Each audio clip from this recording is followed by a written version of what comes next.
Hey guys, sorry I'm late with this. I just finished playing through Phrolova's story last night on stream, and I wanted to share with you my thoughts on the story, like who was right, Rover or Phrolova? And instead of like making a whole new video, I think I summed up my thoughts quite well on stream, so here's that clip here for you.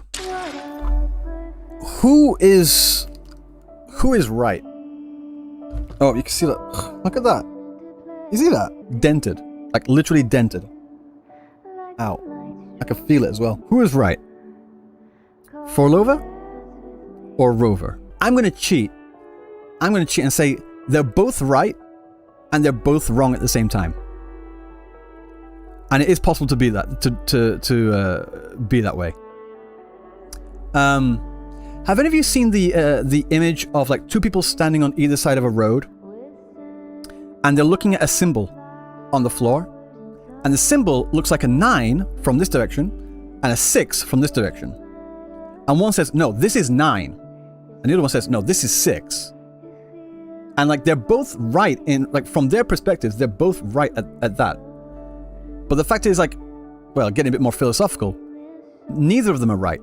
Like there's no such thing as the number 6. Like there's no such thing as a number 1 or number 2. Like numbers are not like an actual thing that you can touch. It's a concept, like what's used in mathematics. So they're both right. In fact, the thing that they understand to be 6 and that the thing that they understand to be 9 is what's in front of them, but the actual thing doesn't exist. So they're both right and both wrong at the same time. As I mentioned before, with the goal of Phrolova is like she wants to convert, to change people into these reverberations that she can like then merge into tacit discords to protect them and to save them, to give them like everlasting immortality, should I say. But that brings up the question of like, once you do that, once you turn them into that reverberant energy, are they still human? Are they still who they were? And as I mentioned before, like with the consciousness in the computer, is it actual consciousness? Is it actually the person that's in the computer?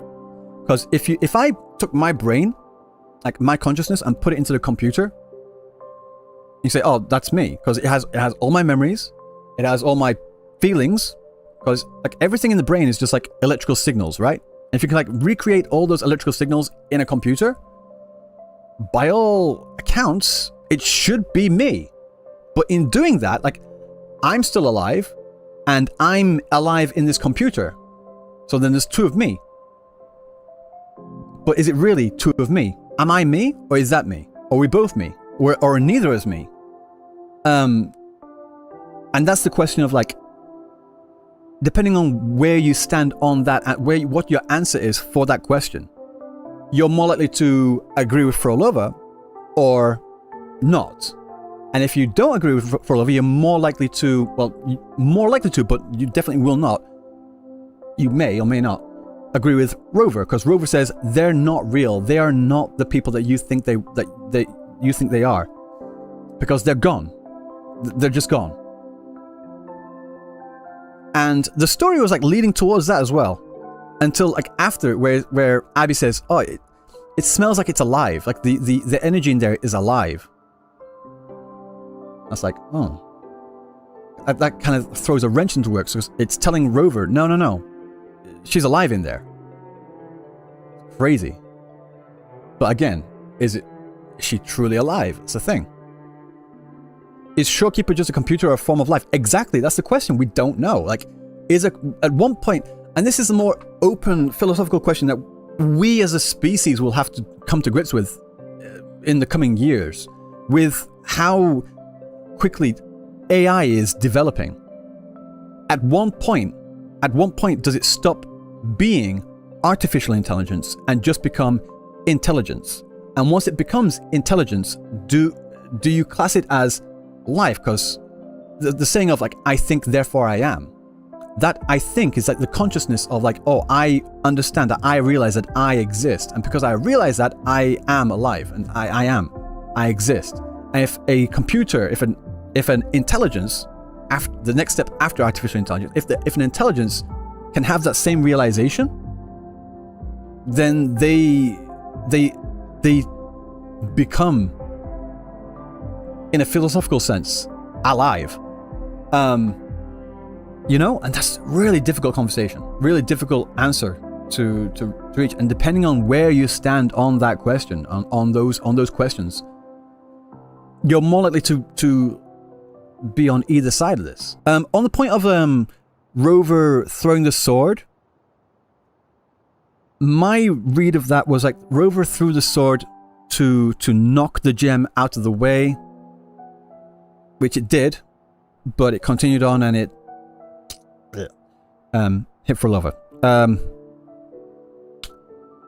That sucks. I mean, I think a lot of people would prefer that the hero would be like would not have blood on their hands, but on the whole, I think it's story-wise, I like it. I don't like the act. I mean, I like having that blood on Rover's hands there, because it puts him in more like morally grey, and a lot of things like being morally grey, like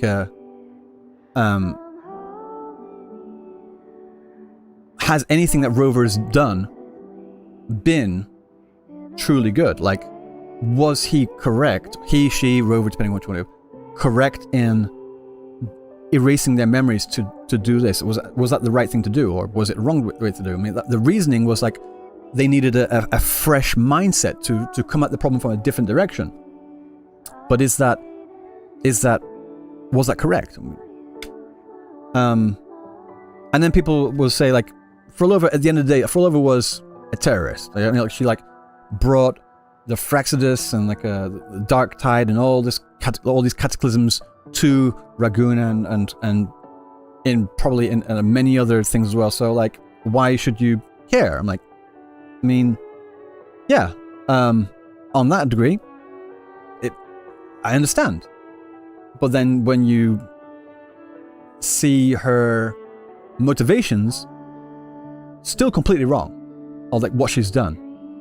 But it makes her a bit more sympathetic. Rover could have been more sympathetic. Yeah, he was very, very unsympathetic, very cold. So you think Rover is still after villain? Oh no, the reason why it's in the title is because I didn't know. I said at the beginning that I've seen a lot of people on JP's side was saying that Rover was trash and Rover's bad and all sorts of things. I was like, oh, Rover's a villain now? I don't know. This is literally just my first impression of that. So is he a villain? No. I don't agree with some things, but I don't agree with some things that Phrolova did either. Like I said at the beginning, they are right and wrong at the same time. It's one of those things. What score? There are a couple of things like again, nitpicks that I noticed at the beginning, like how the hell would Fenrico know to time things and that the characters would be separated there and blah blah blah. So it's like, it's not perfect. There's a few things that are just a bit weak here or there, but the overall story and like provoking that question about that dilemma of who is right, and not perfect because nothing ever is, but, and again we're talking about gacha game stories, but even then this story, even despite being gacha, is still very good. I think because, I'm going to say this one, because there has been such a conversation about who is right, Phrolova, Rover, whatever, because it sparked such a conversation, it's done its job really fucking well. I cannot remember the last time we have had this level of conversation about a story. You know? When was the last time we've had this kind of level of like community conversation of like talking about who's correct? I don't even mean like in Wuthering Ways. I mean like in general. When was the last time that happened? I really cannot remember. Verso versus Mael? Yeah. Expedition says, yeah. True. Yep. True.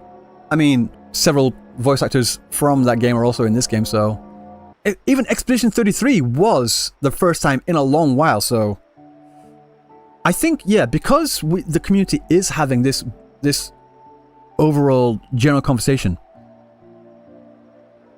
really, really well done. I'm going to knock a few points off, like for like minor things like plot, logical inconsistencies here, possible plot holes there, like things that just haven't been explained enough. But the story was really, really good, and the questions that it's provoking are really, really good.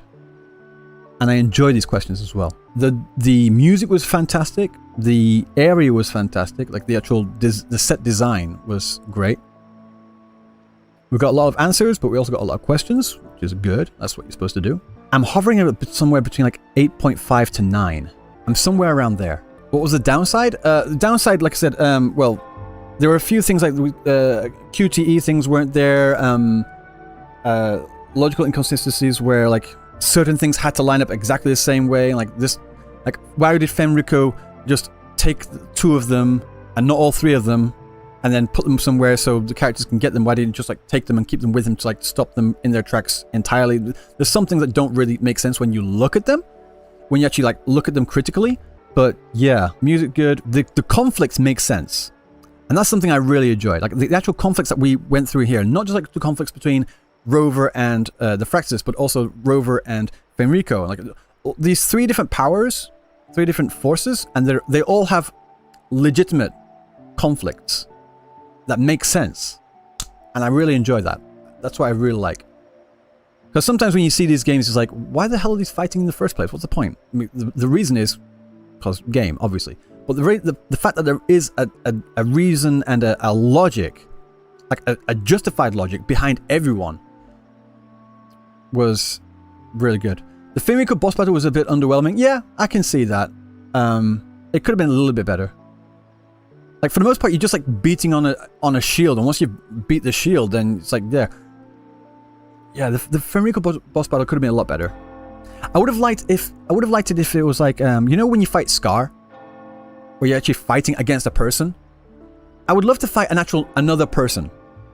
You know, like a person that can like counter you. Phrolova did die. Yeah, Phrolova was definitely dead. She was like she turned into like reverberation energy.